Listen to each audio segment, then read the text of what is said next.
Okay. So goods and services tax introduced with effect from 1 July 2017। तो इसमें दो की इम्पोर्टेंट चीज है यहाँ पे। एक तो यहाँ पे सर्विसेज है, ये इम्पोर्टेंट है क्योंकि वर्ड सर्विस के साथ आप इसको मिक्स मत कर देना। It's goods and services tax introduced with effect from 1 अप्रैल 2017। और दूसरा यहाँ पे ये है कि ये 1 अप्रैल 2017 को इंट्रोड्यूस 1 जुलाई 2017 को इंट्रोड्यूस हुआ था। ये दूसरी की इम्पोर्टेंट चीज है यहाँ पे। Goods and services tax means any tax on supply. तो यहाँ पर आप देखेंगे कि सेल वर्ड यूज नहीं होगा यहाँ पे, ठीक है। प्रोवाइडेड सर्विसेज यहाँ पे यूज नहीं होगा, यहाँ पे एक टेक्निकल टर्म यूज होने वाला है, सप्लाई, ठीक है। ऑब्जेक्टिव्स के भी टर्म से ये इम्पोर्टेंट है, डायरेक्ट ये क्वेश्चन पूछ लेता है। GST is tax on supply, ठीक है। सप्लाई ऑफ गुड्स और सर्विसेज और both except taxes on supply of alcoholic liquor for human consumption. तो यहाँ पे एक और एक चीज इंपॉर्टेंट है कि alcoholic liquor for human consumption पे कभी भी जीएसटी लेवी नहीं होगा, ठीक है। और इसके पीछे हम लोग ने रीजन भी डिस्कस किया है, अच्छे से डिटेलिंग हो चुकी है। वैसे बहुत ज्यादा जरूरी नहीं आपके सिलेबस के पॉइंट ऑफ व्यू से। फीचर्स ऑफ जीएसटी में टैक्स ऑन कंजम्पशन, ये कंजम्पशन टैक्स है, ठीक है। कंजम्पशन टैक्स इसलिए बोलते हैं इसको because it is born by the consumer, ठीक है। It is born by the consumer और कंज्यूमर बेयर कर रहा है, तो मतलब कंज्यूमर क्या करेगा उसको, it is for consumption purpose, ठीक है। तो ये टैक्स भी किसके ऊपर, ये कौन से नेचर का टैक्स है, it is tax on consumption, ठीक है। Because ultimately the consumer is going to bear the burden of the tax. तो वो गुड्स एंड सर्विस टैक्स जो है वो गुड्स की वैल्यू के अंदर इंक्लूडेड है, ठीक है। और कंज्यूमर वाइल बाइंग उसको क्या करेगा, पे करेगा, ठीक है। तो it is born by the consumer. GST is destination based tax. Destination based tax मतलब एक्सपोर्ट के ऊपर टैक्स नहीं लगता, इंपोर्ट के ऊपर लगता है, ठीक है। तो जो डेस्टिनेशन बेस्ड है, मतलब जो इंपोर्ट कर रहा होता है स्टेट, तो अगर महाराष्ट्र से गुड्स जाता है तो उसका अगर डेस्टिनेशन अगर गुजरात है ना, तो गुजरात जो होगा वहां पे उसका टैक्स लगे, वहां पे एप्लीकेबल होता है। यहाँ से टैक्स एप्लीकेबल नहीं होता, महाराष्ट्र से नहीं होगा। तो हमने जब आईजीएसटी के केस में हम लोग ने देखा था, दो स्टेट जो है वो इन्वॉल्व होते हैं, तो किस स्टेट को रेवेन्यू जाएगा, तभी भी हम लोग को पता था कि डेस्टिनेशन बेस्ड रूल जो है यहाँ पे अप्लाई होता है। डेस्टिनेशन बेस्ड मतलब जो उसका डेस्टिनेशन है वही उसका आपका प्लेस ऑफ सप्लाई माना जाता है ना। प्लेस ऑफ सप्लाई के टाइम पे तुम लोगों ने देखा है कि गुड्स का जहाँ पे मूवमेंट डोमिनेट होता है, ठीक है। तो एक्सपोर्ट के ऊपर जीरो टैक्स लगेगा, लेकिन जो डेस्टिनेशन है उसके हिसाब से जो इम्पोर्ट है उसके ऊपर टैक्स लगेगा उसका। मतलब वो वाला स्टेट जो है उसको बेनिफिट मिलेगा या वहां पे ही टैक्स लेवी होगा, ठीक है। तो अगर ये मेजर जहाँ पे अप्लाई होता है वो आपका कौन सा पार्ट होता है, प्लेस ऑफ सप्लाई में भी आप लोग देखते हैं कि डेस्टिनेशन बेस्ड रूल से ही हम लोग क्या करते हैं, जिस स्टेट को रेवेन्यू, किस स्टेट को रेवेन्यू मिलना चाहिए, तो वो भी हम लोग देखते हैं कि ये रूल वहाँ पे भी अप्लाई हो जाता है। क्या डॉक ओपन करना है वर्ड,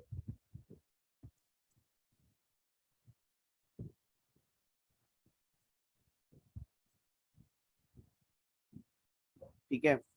सो फॉर एग्जांपल अगर आपका गुड्स मूव होता है महाराष्ट्र से, देखो अगर महाराष्ट्र से है और महाराष्ट्र में ही आपका गुड्स अगर सोल्ड हो जाता है तो उसको तो आप इंट्रा स्टेट बोलते हैं ना। और इंट्रा स्टेट जो है उसके केस में आपका सीजीएसटी और एसजीएसटी चार्ज हो जाता है, ठीक है। सीजीएसटी एंड एसजीएसटी चार्ज हो जाता है, कोई प्रॉब्लम नहीं है। एक रेवेन्यू स्टेट को चला जाता है, कौन से स्टेट को जाएगा, महाराष्ट्र स्टेट को जाएगा। एक रेवेन्यू चला जाएगा सेंटर को, ठीक है। यहाँ पे तो कोई प्रॉब्लम ही नहीं होगी क्योंकि एक ही स्टेट है। प्रॉब्लम कहाँ पे होगी, जब महाराष्ट्र से गुड्स निकलता है और कहाँ पर जाता है, गुजरात में जाता है, ठीक है। अब यहाँ पे आईजीएसटी चार्ज होगा और आईजीएसटी का रेवेन्यू जो होता है दो पार्ट में डिवाइड हो जाता है, ठीक है। एक जाता है सेंटर को, ठीक है, एक जाता है सेंटर को और दूसरा जाता है स्टेट को। तो कौन से स्टेट को मिलना चाहिए यहाँ पे, तो उसके हिसाब से कौन सा आएगा, गुजरात आना चाहिए। ठीक है, तो इसलिए डेस्टिनेशन बेस्ड रूल अप्लाई करते हैं, क्योंकि गुड्स का डेस्टिनेशन जो है वही स्टेट को भी बेनिफिट देगा। ठीक है, तो इसलिए ये रूल भी अप्लाई होता है आपका। वैल्यू एडेड टैक्स है। वैल्यू एडेड टैक्स मतलब हमेशा आप लोग क्या करेंगे, आउटपुट टैक्स में से इनपुट टैक्स माइनस करेंगे, मतलब आईटीसी को माइनस करेंगे। ये हम लोगों ने डिटेल में आईटीसी में भी देख लिया है। फॉर्मूला ही ये है, output tax minus input tax. Input tax को हम लोग आईटीसी भी बोलते हैं। ठीक है, तो वैल्यू एडेड का मतलब क्या होता है, हर स्टेज पे आप यही करेंगे, output tax minus input tax. तो जितना वैल्यू ऐड हुआ है ना, उसी के ऊपर टैक्स कैलकुलेट होगा। फॉर एग्जाम्पल,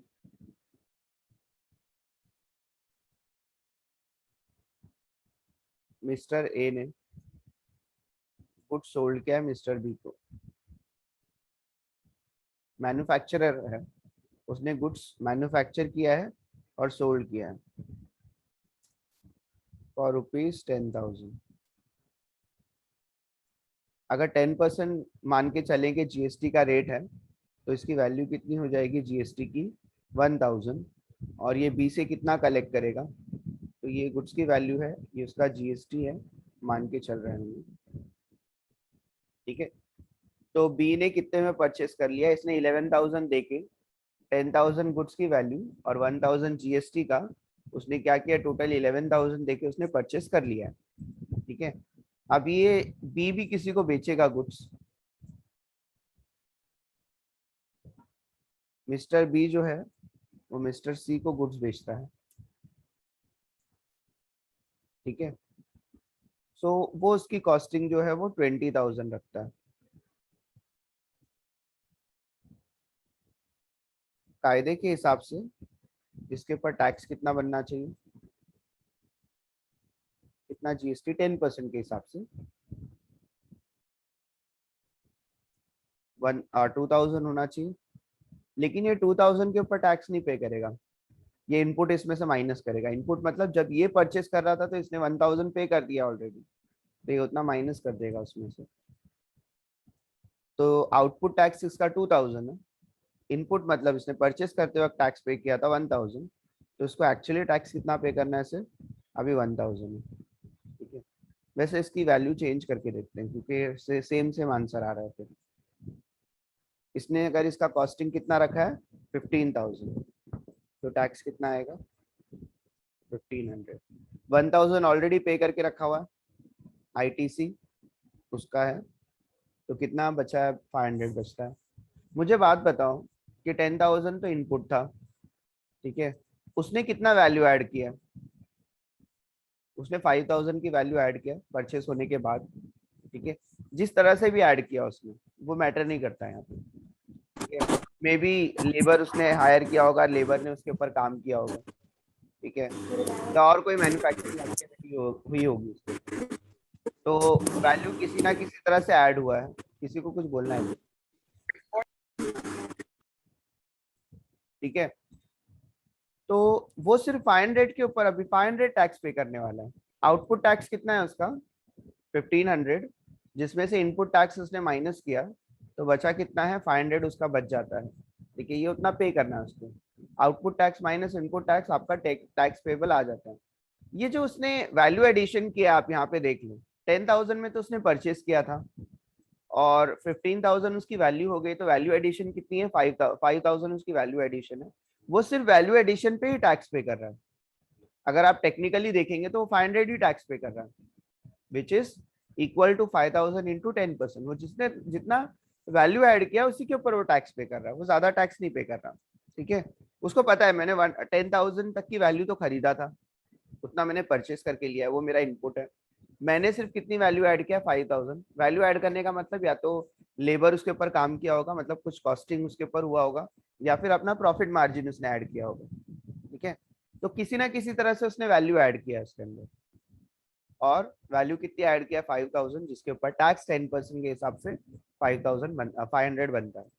ठीक है, तो वो सिर्फ वैल्यू एडिशन के ऊपर पे करता है। तो टेक्निकली इसको क्या बोला जाता है, वैल्यू एडेड टैक्स बोला जाता है। वैल्यू एडेड टैक्स मतलब आपको हमेशा आउटपुट में से इनपुट को माइनस कर देना है, और जितना आपका वैल्यू ऐड हुआ है उसी के ऊपर आपको टैक्स पे करना है। ठीक है, तो हम लोग बोलते हैं tax on sale minus tax on purchase. ठीक है, तो जो डिफरेंस होता है वो मैंने वैल्यू ऐड किया होता है और उसके ऊपर उसको मिल जाता है benefit. Continuous flow of credit, मतलब आपका स्टेट और सेंटर दोनों जगह जीएसटी है अब। ठीक है, तो आपका फ्लो जो है ऑफ क्रेडिट वो आपका रुकेगा नहीं। मतलब आप सीजीएसटी से आईजीएसटी सेट ऑफ कर सकते हैं या नहीं कर सकते, बताओ। सीजीएसटी से आईजीएसटी सेट ऑफ कर सकते हैं कि नहीं? अभी आईटीसी में मैंने आपको हाँ सिखाया। सर, कर सकते हैं। कर सकते हैं। दैट मीन्स आपका जो सेट ऑफ है वो स्टेट लेवल पे भी हो सकता है, मतलब सीजीएसटी सीजीएसटी के साथ भी सेट ऑफ हो सकता है और सीजीएसटी आईजीएसटी के साथ भी सेट ऑफ हो सकता है। मतलब आप सेंटर लेवल पे और स्टेट, मतलब जो आपका सीजीएसटी के साथ भी सेट ऑफ कर रहे हैं और आईजीएसटी के साथ में, वैसे ही आप एसजीएसटी को एसजीएसटी के साथ सेट ऑफ कर सकते हैं प्लस आईजीएसटी के साथ सेट ऑफ कर सकते हैं। तो एसजीएसटी स्टेट में भी सेट ऑफ हो रहा है, ठीक है, थ्रू एसजीएसटी, और एसजीएसटी आईजीएसटी के साथ भी सेट ऑफ हो रहा है, मतलब जब आपका इंटर स्टेट होगा तो यहाँ पर आपका जो फ्लो ऑफ क्रेडिट है, आईटीसी जो है, क्रेडिट का मतलब आईटीसी होता है, वो आपका फ्लो जो है वो रुकेगा नहीं, चाहे स्टेट में आप ट्रेड करो चाहे आप सेंटर में करो। इससे पहले ये पॉसिबल नहीं था। ठीक है, इससे पहले पॉसिबल नहीं था क्योंकि स्टेट के पास वैट था, और अगर आप सेंटर लेवल पे जाएंगे तो सेंट्रल सेल्स टैक्स बोल सकते हैं उसको। ठीक है, फिर आपका सेंट्रल एक्साइज था, तो ये सारी चीजें आपस में जो है वो सेट ऑफ नहीं होती थी।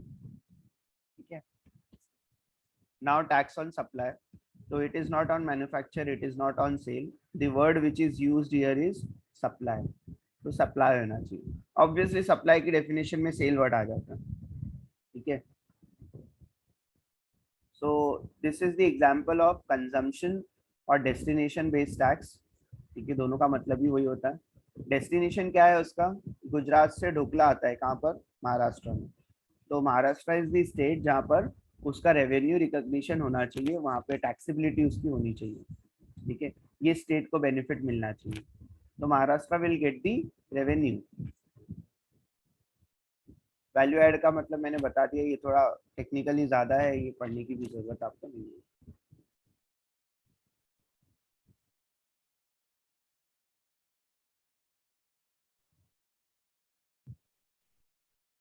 देखो एग्जांपल है परचेस और सेल का। देखो सप्लाई की डेफिनेशन दी हुई है इसमें। सप्लाई में ऑल फॉर्म्स ऑफ गुड्स और services are both sale, transfer, barter, exchange, licence, rental, lease, disposal made और agreed to be made for consideration by person in the course और फर्दरेंस ऑफ बिजनेस। यहाँ पे तीन चीजें important है। एक तो क्या मीनिंग होता है सप्लाई का, उसके बाद वो कंसिडरेशन होना चाहिए, मतलब फ्री की जो सर्विसेज है यहाँ पे या फ्री की जो गुड्स है वो यहाँ पे नहीं आते, it should be for business. ये तीन चीजें इंपॉर्टेंट है। ठीक है, तो एक तो सेल होगा, एक टर्म ले लेते चलो, सेल होगा, कंसिडरेशन होना चाहिए, बिजनेस के लिए होना चाहिए, जीएसटी अप्लाई हो जाएगा। ठीक है, ट्रांसफर है, कंसिडरेशन होना चाहिए, बिजनेस के लिए होना चाहिए, जीएसटी अप्लाई हो जाएगा। बार्टर है, कंसिडरेशन होना चाहिए, बिजनेस के लिए होना चाहिए, अप्लाई हो जाएगा। ठीक है, फिर ये बोल रहा है कि import of service, import of service किया आपने, बिजनेस के लिए किया है, पैसे नहीं दिए, तो भी उसके ऊपर जीएसटी लेवी हो जाएगा। कौन सा एक्सेप्शन है? कंसिडरेशन नहीं था, ठीक है, सॉरी कंसिडरेशन है लेकिन बिजनेस का पर्पस नहीं है, लेकिन क्या है वो इंपोर्ट है। तो इंपोर्ट ऑफ सर्विसेज के केस में आप लोग याद करना कि बिजनेस हो या ना हो, ठीक है, पर्सनल भी हो तो भी उसके ऊपर जीएसटी लग जाएगा। ठीक है, तो आपने अगर इंपोर्ट किया है, मतलब एक अपना समझो आपका फ्रेंड है वहां पे बाहर, और वहां से आपने अपनी मैरिज लाइफ को लेके कुछ सजेशंस लिया है। ठीक है, अब यहाँ पे तो जीएसटी अप्लाई नहीं होगा, लेकिन अगर आपने उसको पेमेंट किया है, भले वो बिजनेस के लिए नहीं है, तो भी उसके ऊपर जीएसटी अप्लाई हो जाएगा। ठीक है, पेमेंट मतलब कंसिडरेशन होना चाहिए। तो यहाँ पे एक तो इंपोर्ट ऑफ सर्विस हो गया, ठीक है, तो एक्सचेंज हो गया यहाँ पे, लेकिन उसके बाद का क्या? उसके बाद यहाँ पर कंसिडरेशन है कि नहीं? इंपोर्ट के केस में आपको देखना है कंसिडरेशन है कि नहीं, बस एक ही चीज मिलना जरूरी है, कंसिडरेशन मिल गया तो बिजनेस हो या ना हो आप वहाँ पे जीएसटी चार्ज कर सकते हैं। बट यही चीज आपको with other than import of service आपको ये चीज अप्लाई नहीं करना, ठीक है। फिर the activities are specified in schedule 1 made और agreed to be made without consideration. कुछ चीजें आप विदाउट कंसिडरेशन करेंगे लेकिन बिजनेस के लिए होनी चाहिए, तो भी जीएसटी अप्लाई हो जाता है, वो शेड्यूल 1 में है। शेड्यूल 1 में आपको सिखाने वाला हूँ, मतलब एक चैप्टर हमारा बाकी है ना, levy and collection of tax, ठीक है, उसका पीपीटी है मेरे पास, वो भी मेरा बाकी है, तो मैं उस चैप्टर में आपको ये डेफिनेशन वापस से सिखाने वाला हूँ, ठीक है, ये वापस सीखेंगे आप, सेम उस चैप्टर में भी है। इस चैप्टर में इसलिए डाला है बिकॉज सप्लाई वर्ड आ गया था, तो सप्लाई का मीनिंग क्या है उसके लिए यहाँ पे आपको इंक्लूड कर दिया था। ये सारी चीजें सप्लाई में आ जाती है। सप्लाई में आपके पास value of supply, time of supply, place of supply, one by one तो हम लोग देखेंगे ही। स्कोप ऑफ जीएसटी में सबसे ज्यादा इंपॉर्टेंट है GST is on goods on services. Alcoholic liquor पे कभी भी जीएसटी नहीं लेवी होता है। 5 पेट्रोलियम प्रोडक्ट्स जो है आपके, that is petroleum crude, diesel, petrol, aviation turbine fuel and natural gases are not presently leviable to GST. कब जीएसटी लगेगा? जब जीएसटी काउंसिल को ऐसा लगेगा, रिकमेंडेशन देगी जीएसटी काउंसिल, उसके बाद, ठीक है, उसके ऊपर जीएसटी लेवी होना स्टार्ट होगा। रियल एस्टेट पे अब तक के स्टैम्प ड्यूटी लगता है, तो स्टैम्प ड्यूटी भी अब तक के जीएसटी में नहीं आया है, लेकिन हाँ कंस्ट्रक्शन वगैरह के ऊपर अभी भी जीएसटी लगता है। सिर्फ उसके सेल की बात करें, sale of transfer of immovable property के ऊपर नहीं लगता है, वहां पे अभी भी स्टैम्प ड्यूटी आपको पता है लेवी होता है। टोबैको के ऊपर 2 टैक्सेस लगते हैं। ये जो आपको दिख रहा है ना स्कोप ऑफ जीएसटी, ऐसा हो ही नहीं सकता कि इसके ऊपर आपको क्वेश्चन ना आए कभी, ठीक है। तो टोबैको टोबैको के ऊपर 2 टैक्सेस लगते हैं, जीएसटी और central excise. Very very important, बहुत बार एग्जाम में पूछा हुआ। ये अल्कोहल से रिलेटेड क्वेश्चन पूछते हैं वो, ये 5 पेट्रोलियम प्रोडक्ट से रिलेटेड क्वेश्चन पूछते हैं, टोबैको से रिलेटेड क्वेश्चन पूछते हैं, क्योंकि टोबैको एक यूनिक प्रोडक्ट है जिसके ऊपर जीएसटी भी लेवी होता है और सेंट्रल एक्साइज भी लेवी होता है। Do not get confuse between tobacco and petrol alcohol.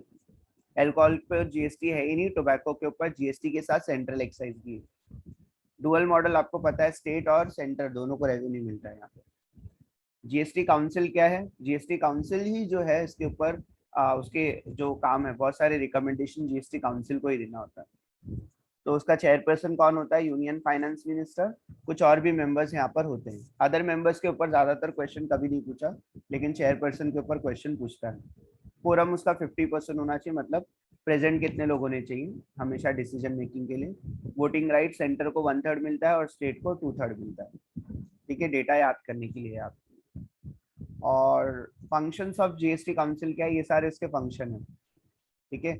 कौन से टैक्सेस जीएसटी में आने चाहिए, सब्सिड्यूम्ड कौन से होंगे, कौन से गुड्स और सर्विसेज एग्जेम्प्ट होंगे, मतलब जिसके ऊपर जीएसटी नहीं लगेगा, कौन सा मॉडल लॉ प्रिंसिपल अप्लाई होगा, रजिस्ट्रेशन की लिमिट क्या होगी, रेट्स क्या होंगे, टैक्सेस क्या होंगे, जीएसटी के रेट्स क्या होंगे, स्पेशल प्रोविजन, स्पेशल कैटेगरी के लिए आपको पता है हमेशा रजिस्ट्रेशन की लिमिट अलग होती है, ठीक है, हम लोगों ने पढ़ा है स्पेशल कैटेगरी, उस केस में स्पेशल प्रोविजन अप्लाई होते हैं उनके ऊपर। फिर कब पेट्रोलियम प्रोडक्ट पे जीएसटी लगना है, ये भी कौन रिकमेंडेशन देने वाला है? जीएसटी काउंसिल ही देगी। तो ओवरऑल उसका रिकमेंडेशन कौन देती है? जीएसटी काउंसिल ही देती है, रिलेटेड टू कौन से टैक्सेस लगे, कौन सी चीजें मतलब जीएसटी के परव्यू में होनी चाहिए, कौन सा एग्जेम्प्ट होगा, किस कौन सा मॉडल लगेगा, लॉज अप्लाई होंगे, प्रिंसिपल्स अप्लाई होंगे, ठीक है, रजिस्ट्रेशन की लिमिट्स क्या होगी, स्पेशल कैटेगरी के लिए स्पेशल प्रोविजन क्या होगा, कौन से टैक्सेस लगेंगे, पेट्रोलियम प्रोडक्ट्स के ऊपर कब से जीएसटी लगना है, तो ये सारी चीजें आपको वहाँ पे पता चलती है। जीएसटी काउंसिल उसके ऊपर रिकमेंडेशन देता है। जीएसटी नेटवर्क जो होता है आपका आईटी का सेटअप होता है, ठीक है, पूरा आईटी जो मैनेज कौन करता है? जीएसटी नेटवर्क ही करता है, ठीक है, तो नाम से कंफ्यूज नहीं होना चाहिए। वैसे नाम में इंपॉर्टेंट है नेटवर्क, नेटवर्क का मतलब आपका पूरा का पूरा जीएसटी जो आपका इलेक्ट्रॉनिक जो फॉर्म का नेटवर्क है, आपको पता है जीएसटी इज फुल्ली इलेक्ट्रॉनिक, तो पूरा का पूरा नेटवर्क कौन हैंडल करता है? GST network.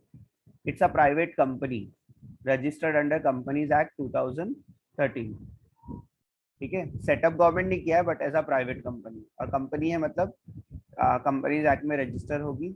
इन्फोसिस जो है has been appointed as the managed service provider MSP जो है उसी को इन्फोसिस को अपॉइंट किया है। तो जीएसटी नेटवर्क के अंदर जो है इन्फोसिस है, और इन्फोसिस के अंदर काफी सारे जीएसपीज हैं, ठीक है, जीएसटी सुविधा प्रोवाइडर्स है उसके अंदर। तो जो छोटे छोटे एजेंट होते हैं वो सब सारी चीजें इसमें आ जाती हैं, जो आपको सारी सर्विसेज प्रोवाइड करके देते हैं।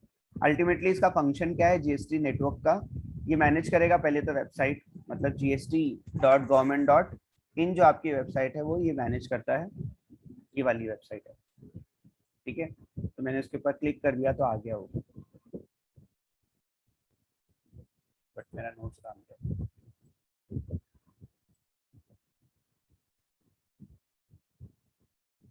सही बात। हाँ,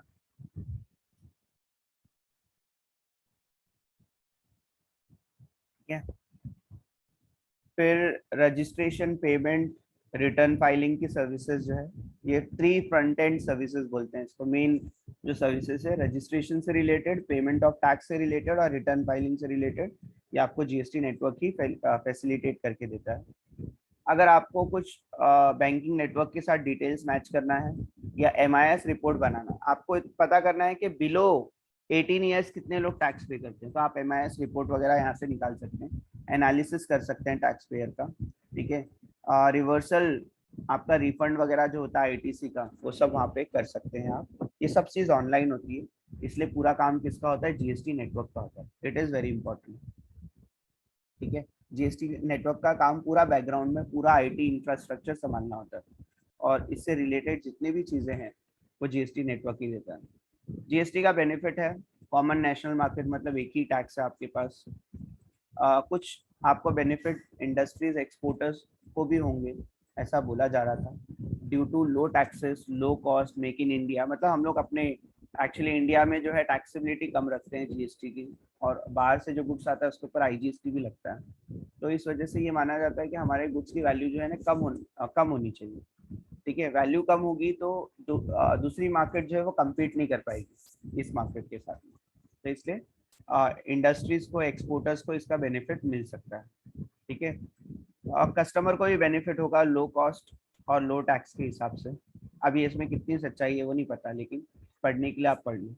बेनिफिट्स फॉर स्मॉल बिजनेस भी है। स्मॉल बिजनेस के लिए तो लिमिट भी कम होती है, तो अगर लिमिट रजिस्ट्रेशन की लिमिट में आया ही नहीं तो उसको जीएसटी में रजिस्टर करने की जरूरत ही नहीं। उसके लिए कॉम्पोजिशन स्कीम भी है, ठीक है।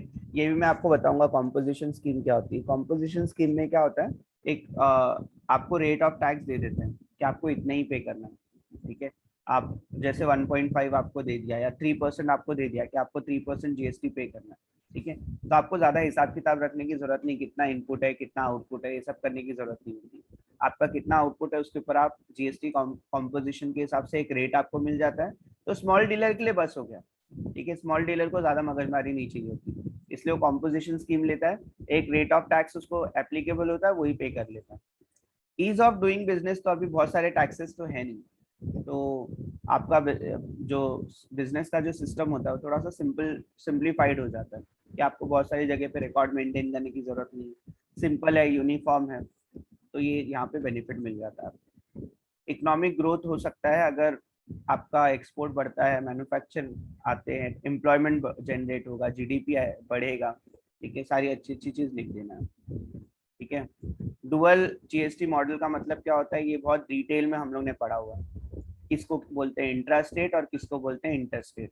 वंस अगेन मैं लेवी में ये चीज पढ़ाने वाला हूँ, तो यहाँ पे मैं इसको ड्रॉप कर देता हूँ। इंटर स्टेट और इंटर स्टेट तो पता है कौन सा टैक्सेस लगता है, ये भी आपको पता है। इसको डुअल मॉडल बोलते हैं। डुअल मॉडल मतलब दोनों के लिए रूल अलग अलग है, इंट्रा स्टेट के लिए और इंटर स्टेट के लिए अलग है। हमारे पास 2 मॉडल है, ठीक है। कौन से टैक्सेस सब्स्यूम्ड हुए थे ये उसकी लिस्ट है, मतलब कौन कौन से टैक्सेस अब नहीं रहे। इसमें से इम्पोर्टेंट है ये सर्विस टैक्स, एक्साइज वगैरह जो है ये इम्पोर्टेंट है, ठीक है। ये सब आप नहीं रहे, इसकी जगह पे अब जीएसटी आ गया। सेंट्रल लेवल पे, स्टेट लेवल पे अभी सेल्स टैक्स जो था वो चला गया, एंटरटेनमेंट टैक्स चला गया, लग्जरी टैक्स चला गया, ठीक है। तो ये सारी चीजें चली गई हैं और स्टेट में मर्ज हो गई। कौन कौन सी चीज अब तक के जीएसटी में मर्ज नहीं हुई, तो पहले कस्टम्स है, सेमेस्टर 6 में डिटेल में पढ़ोगे कस्टम्स, वो अब तक के मर्ज नहीं हुआ है जीएसटी में, क्योंकि इंटरनेशनल परचेज एंड सेल के ऊपर लगता है, तो एक्सपोर्ट इंपोर्ट पे लगता है कस्टम, तो वो अब तक के जीएसटी में मर्ज नहीं हुआ है। स्टेट में भी कुछ टैक्स है जो अब तक के नहीं गए, कुछ गुड्स के ऊपर एक्साइज ड्यूटी अब तक है, जैसे पेट्रोलियम प्रोडक्ट पे एक्साइज ड्यूटी है, टोबैको के ऊपर एक्साइज ड्यूटी है, तो है अभी तक की। ठीक है, स्टैम्प ड्यूटी पता है आपको, रियल स्टेट पे इमूवेबल प्रॉपर्टी के सेल के ऊपर अब तक के है, अब तक के वो सब्स्यूम नहीं हुआ है। प्रोफेशन टैक्स आपकी सैलरी पे लगता ही है, ठीक है, वो भी अब तक के सब्स्यूम नहीं हुआ है। इलेक्ट्रिसिटी टैक्स आपके इलेक्ट्रिसिटी पे लगता है, वो भी अब तक के जीएसटी में सब्स्यूम नहीं हुआ है। Sales tax on 5 petroleum products, तो अब तक के वैट उसके ऊपर लगता है। ठीक है, तो ये कुछ जगह पे एक्साइज और कुछ जगहों पे सेल्स टैक्स जो है वो मर्ज नहीं हुआ है कुछ जगहों पे। ठीक है, अदरवाइज ये मर्ज हो चुका है, लेकिन स्टैम्प ड्यूटी पूरी तरह से मर्ज नहीं, मतलब पूरी तरह से नहीं आया, पीटी पूरी तरह से नहीं आया, इलेक्ट्रिसिटी टैक्स पूरी तरह से नहीं आया अब तक जीएसटी के पर, बट एक्साइज ड्यूटी आ चुका है और सेल्स टैक्स आ चुका है, बट कुछ जगहों पे नहीं है। जैसे टोबैको के ऊपर अभी भी एक्साइज ड्यूटी लगता है। ठीक है, तो आपका अल्कोहल वगैरह जो है ये सब जगह पे भी स्टेट टैक्स तो लेती लेती होगी उसके ऊपर, तो क्योंकि उसके ऊपर सेंटर टैक्स नहीं लेता, तो कुछ जगहों पे वो भी अभी तक के रह गया है। और ये पेट्रोलियम प्रोडक्ट्स पे तो अब तक के आपको पता है वैट ही है, मतलब सेल्स टैक्स है आपके पास। Thank you. इसके ऊपर आपको अटेंडेंस लिंक मिलेगा अभी, और उसके साथ साथ मैं आपको मतलब आप क्लासरूम में जाओ, अपने गूगल क्लासरूम में मैंने दोनों चीजें शेयर भी कर दिया, पहले मैं अटेंडेंस दे दूं आपको, then we will talk about कि आपको करना क्या है।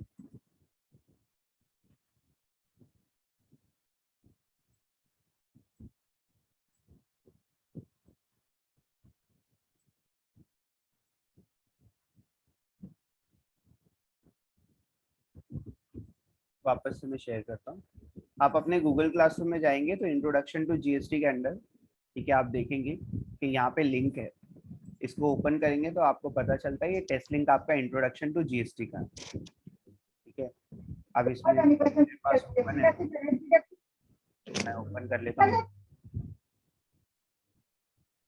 यहाँ पे आप जाओ और ये क्वेश्चन जो है वो सॉल्व करने को ट्राई करो। ठीक है, क्योंकि अभी इतना टाइम नहीं है, 3 मिनट से है, तो ये पूरा सॉल्व नहीं होगा, लेकिन जिसने अब तक के अटेम्प्ट नहीं किया है, मैं यहाँ पे देख लेता हूँ कि मैंने रिस्पॉन्डेंट लिमिट रखा हुआ है, तो आप जाके चेक कर सकते हैं, और फिर आंसर की इमीडिएटली रखा है तो वो भी आप चेक कर सकते हैं। ठीक है, एक बार सबमिट करने के बाद आप चेक कर सकते हैं। लिंक कहाँ से मिलेगा, लिंक मैं अभी भी दे देता हूँ आपको इसका, और आपके गूगल क्लासरूम पे ये परमानेंट है।